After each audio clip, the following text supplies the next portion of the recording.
Erdogan was Putin's trump card against the NATO, sort of like his inside man. But turns out the inside man was actually a double agent. Erdogan was never serious about blocking NATO expansion. He just put a price on it. He demanded political concessions and NATO had no option but to accept them. It was a shrewd strategic move, frankly not expected from someone like Erdogan. This sort of brinkmanship is Putin's territory. In 2008, he did that by attacking Georgia. In 2014, he did it again by annexing Crimea. Both these moves were strategic masterstrokes. They kept the West guessing. But this time, Putin may have overdone it. The whole point of this war was to stop NATO expansion, to push NATO westward. Instead, the opposite is happening. Putin is getting 2 more NATO countries in his backyard, Finland and Sweden. So politically, the war is turning out to be a setback for him. Militarily, maybe not yet. Reports say Russia is winning the battle for the Donbass. They have captured Severodonetsk. Their next target is Lysychansk. But you can't measure wars with territory. You measure wars with political success. And on that, Putin has failed. Perhaps he was better off trying diplomacy or focusing on the Donbass instead of Kiev. Reminds me of a famous Sun Tzu quote. He will win who knows when to fight and when not to fight. Clearly, this was not the time to fight. By January and February, the West was already under a lot of pressure. Putin had amassed thousands of soldiers near Ukraine. The threat of war was enough to spook them. Perhaps that was the time to negotiate, to drive home his military advantage. Instead, 4 months later, he's nowhere near taking Kiev. Now compare that to Erdogan. He knew exactly when not to fight. By the end of 2021, Erdogan was in the dumps. His economy was collapsing. His allies were abandoning him. Erdogan was the most toxic leader on the world stage. What's worse, his people were turning. Turkey is set to hold elections in 2023, presidential elections. And Erdogan's party is not polling well. So what does he do? He uses his foreign policy to boost his position. It was a delicate game of diplomatic chess.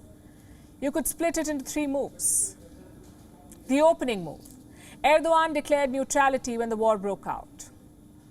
He did not condemn Putin's invasion. Instead, he placed himself as a mediator. He spoke to both Putin and Zelensky. His foreign minister visited both Kiev and Moscow. Plus, he hosted the first major peace talks between the 2 sides. You may remember that meeting in Antalya. Both Ukraine and Russia sent their foreign ministers. Other countries, of course, also tried to mediate. Israel tried. French President Emmanuel Macron tried. But none of them had Vladimir Putin's trust. Erdogan, on the other hand, did. They worked together in Syria, in the Caucasus, in North Africa. So Putin was more comfortable with Erdogan. The result is this. He had leverage on both sides.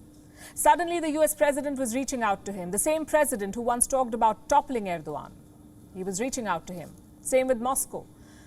They said nothing when Turkish drones killed dozens of Russian soldiers or when they closed off the Bosporus. Erdogan made himself indispensable for both sides. So politically, he was back in the game. Move number 2 was to raise money. He had to revive Turkey's economy to win the elections. And for that, he turned to the Gulf. And frankly, it was a no-brainer. The Gulf states were flush with cash after the rising oil prices. It was the best time to capitalize, and Erdogan did just that.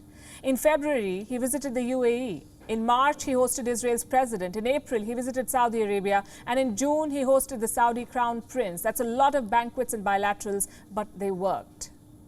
Turkey has been welcomed back into the Islamic community. The Khashoggi murder is long forgotten. The Arab Spring is long forgotten. Erdogan is back on the high table. So that's politics check, economy check. Now, he just needed one more. A domestic political boost. Enter Finland and Sweden. Both countries are home to a sizable Kurdish community. Around 100,000 Kurds live in Sweden alone. But in Turkey, they're viewed as separatists. A rallying point for Erdogan's nationalist voters. So what does the president do? He blocks NATO's Nordic expansion. He demands concessions on extraditing the Kurds. So back home, he's now the nationalist hero, the man who brought terrorists to justice. Like I said, it was a delicate game of chess, a mix of desperation, luck, and statecraft. Maybe he's done enough to win the re-election in 2023, maybe not. But here's what we can say in the meantime. Erdogan's victory would not have been possible without Western capitulation. Joe Biden promised to sanction Turkey. Instead, he's selling them F-16 jets. Finland and Sweden claim to be the happiest places in the world where you can find human rights in the tap water. But now they're extraditing Kurds. Yes, some of them may have committed crimes, but most of these Kurds were just fleeing persecution. They're activists and politicians. So Erdogan's grand strategic victory is a failure for the international community. They wanted to topple one warmongering autocrat, but in the process, they may be propping up another one. WION is now available in your country. Download the app now and get all the news on the move.